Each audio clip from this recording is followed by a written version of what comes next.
Hi everyone, today we'll talk about how to fix or how to solve Facebook your account has been locked.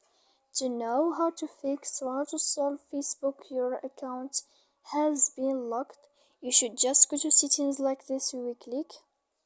After that, in this page, we go to apps, default apps, app settings. When you will see this list, you will go down to find the application of Facebook and you will enter. Then in this page you will go to click for stop. When you will end this, you will enter to search.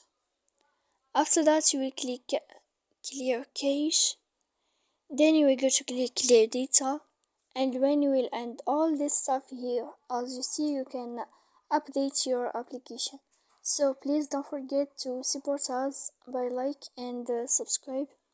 See you next time in another video, and thank you for your attention.